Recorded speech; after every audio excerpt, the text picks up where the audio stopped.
So this feeling of going down and around left and unwinding will allow you to then almost hit a little baby cut like that. For sure. You're going to notice your ball flight comes down a little bit. Yeah. Because generally if you're a pusher hooker type player, your golf ball flies very high. Yes.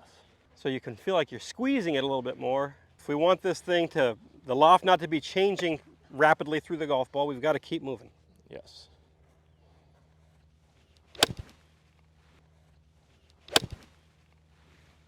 So now I'm getting a nice little consistent fade because I have this great road map and I can just rip through left, keeping that handle under that stick. Yep.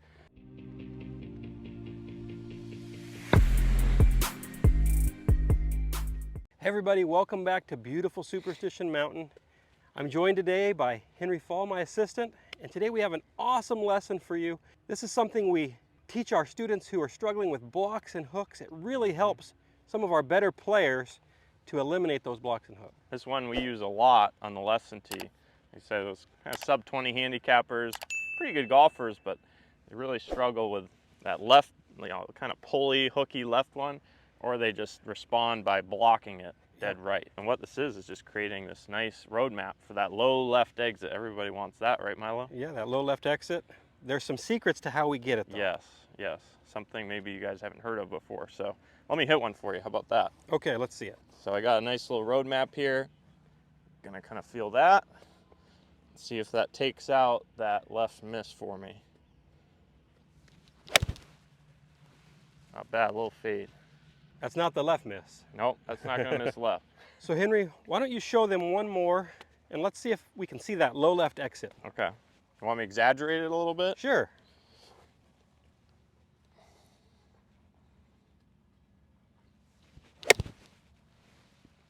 That was money right there.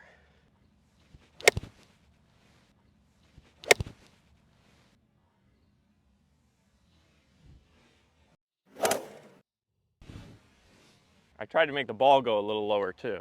That was awesome. Now, one of the things I often hear, players come to me and they say, oh, my club's just exiting too high. I really want that low left exit. But what they're trying to do to create it often is counterproductive. It's actually making things worse, not better. Yeah, a lot of times what we see too is they get up here.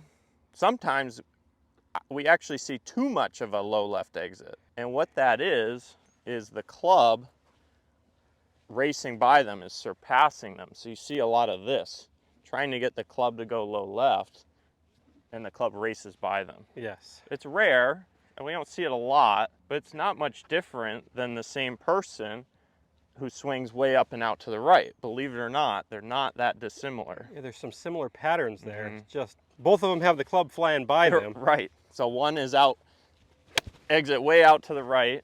So that one I blocked, but I could have hooked it from there just as easy. That path, if you just square the face up, that's a hook. And then you got the guy, same thing, but then he really does this handle low left and he gets that. And for any of you that have the dreaded chicken wing, you know too well what that looks like. I saw the chest turn off. It just like came to a halt and everything flew by. So it's like that club is just beating my body, whether it's out to the right or it's low and left. Now the interesting thing is, in every good golf swing, the club does beat our body. It always is racing past us, but the overtaking rate needs to be matched up better. Yeah. If my body basically stops, the overtaking rate is too fast. Yeah. So that club just blows by us. And that's where we typically see things break down, whether it's the lead wrist, the lead elbow, you're pulling this thing in, the rotation stalls, your swing feels unnatural. Well, if your rotation stops, what's that club want to do? It wants to run into the ground behind the ball, right? Yeah, sure. Yep. And so then your arms are reacting to try to pull it back out of the ground, because we know in a good swing, the grip is getting pulled up. That around piece really neutralizes a lot of things. A lot of people that have this problem where their exit's too out and up to the right, their path is like, I had a guy the other day 10 degrees into out. And we had to do a lot of this stuff that we're going to be showing you. Yeah, we got him to zero. We got him to zero in one day. It's pretty good. Yeah. So Henry, let's just take a step back and revisit that student who had his path 10 out to the right. probably work themselves out.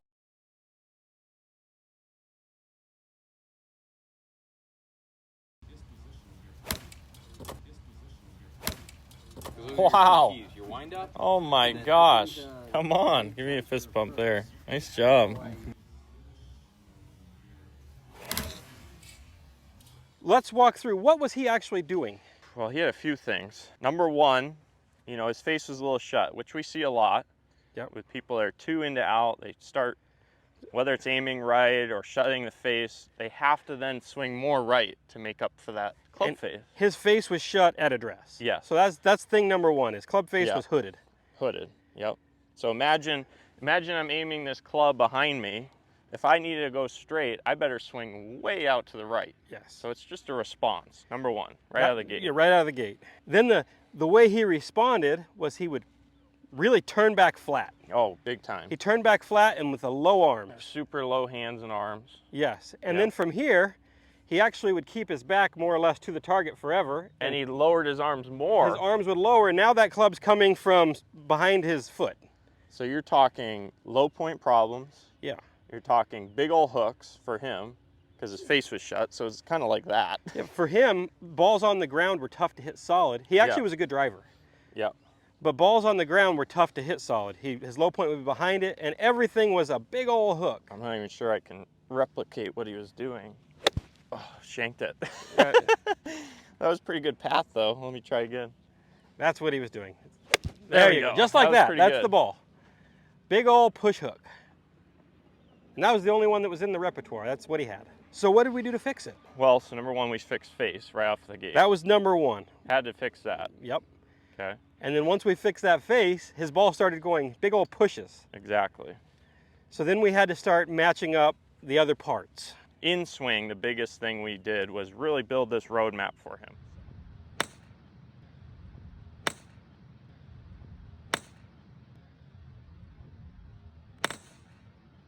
So you guys are after that low left exit. We get it. But you have to understand how we move our middle, because that's what's creating it. Yeah. So for him, we really focused on the hands just staying up, because I didn't want him dropping from the inside and shut off. Yeah. Everybody's hands are going to come down enough. Yeah, for sure. So for him, he needed to feel like his hands floated a little bit more. He just left them up. Okay, so hands stay up, and then just turn the corner. Feel like you're turning right into that wall. Good. Good. I built this road map for him, so you can see I have a little corner here. So imagine your swing is on an arc, we know that. Eventually it has to go back up and around to the left for a right-handed golfer up the plane. But our arms need to be transported by rotation. Yeah. So that's where we needed to, we feel like the arms stay up and to the right, and then the chest now becomes a little bit more of a carrier. It Yes. transports the golf club. So we put this road map on the ground. I use this with a lot of golfers. It seems like almost every day I coach now, Milo, I build something like this. It's such a great visual. Okay, I need to feel like my chest, or in this case you could say my mic, traces the line through the ball and around the corner, okay? Almost like if I was gonna throw the club back behind me in the desert. Yep. And where we were teaching this school, there's a wall behind where this student was swinging, and I kept telling him, I just want you to feel like you're gonna throw that club into that wall behind you. Yep. And it felt dramatic to him, but he was still swinging into out most of the time. For a student that has that pattern, Yeah. you got to feel like you're exaggerating to, you're feeling like you're almost coming over the top for Yes. some guys like that. Which is scary for a lot of folks. We get that. Yeah. But as long as the wrist conditions are somewhat in order and they're not applying something else, for him, his hands were kind of lowering too much. Yeah. But his wrist conditions were all right.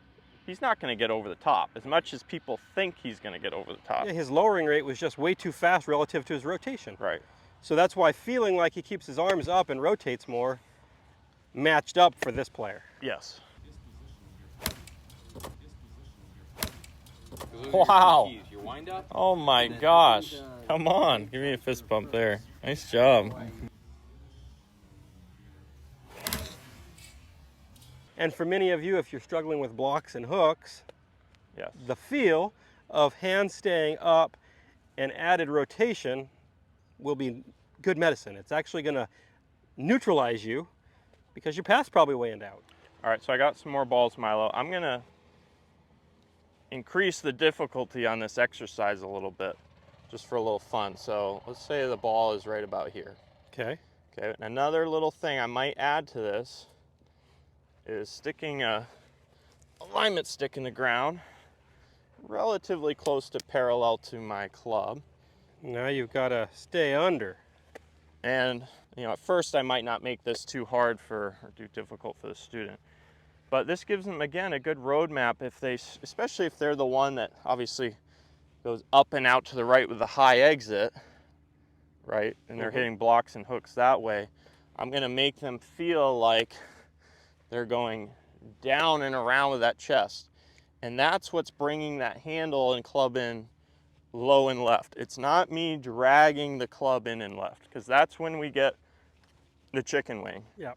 For those types of people, we're going to really work on feeling like they're towing it, almost feeling the club more out to the right. It just depends where you are, right? Each person's a little different. But for the bulk of you that are probably hitting blocks and hooks, your exit's probably too out to the right and your chest is probably too closed. Yep. So this feeling of going down and around left and unwinding will allow you to then almost hit a little baby cut like that, right? And it also kind of helps you stay in the shot. For sure. You're going to notice your ball flight comes down a little bit. Yeah. Because generally if you're a pusher hooker type player, your golf ball flies very high. Yes. So you can feel like you're squeezing it a little bit more. Maybe your start line begins to move left a little bit more. Right. And to me, that feels like the harder I turn, the more it's gonna fade, if anything, like that one. The harder I get out of the way. It's a stabilizer as well. If we want this thing to, the loft not to be changing rapidly through the golf ball, we've got to keep moving. Yes. So now I'm getting a nice little consistent fade because I have this great road map and I can just rip through left, keeping that handle under that stick. Yep. Okay, Henry, so let's show them one from face on so they can see exactly how we've set up this station. Yep. And what it should look like going through this golf ball. Yeah, I usually have like a 45 out there, a couple feet in front of my foot. Yep. And then the stick out in front, I would generally put it a little closer. A little yeah, closer, a little about here, but we're on a mat, so we couldn't put it in the ground there. Yes.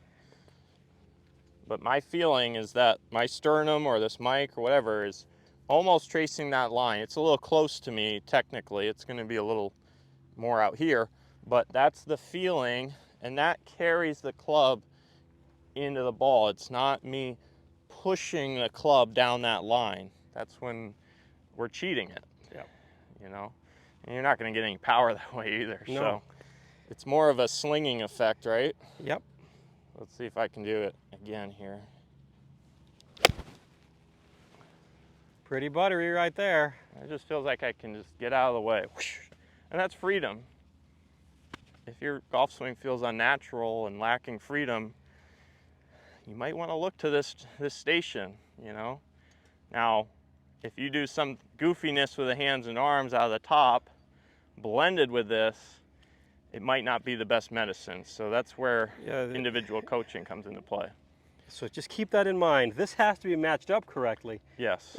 If what you're doing in transition is pitching that club out, this might actually be no good for you. Yes. We might have to kind of reverse course and do some opposite concepts, which is why it's super important that you guys have somebody you trust to give you feedback, a coach, somebody who can be your eyes, who can really help you, and that's why we've created Milo Lines Golf. Mm-hmm. All right, one more for good measure. Let's see it. Okay. There we go. Down and around. Oh, yeah. That was a flusher. That is gone. Well, thanks for watching, everybody. Really appreciate it. Thanks for having me on, as always, Milo. Do hit that like and subscribe if you guys are new to the channel. We really appreciate you coming on and watching, and we'll have more videos like this coming out in the future. For sure. And be sure to visit us at milolinesgolf.com, where we can really help you with individualized coaching directed directly to your needs.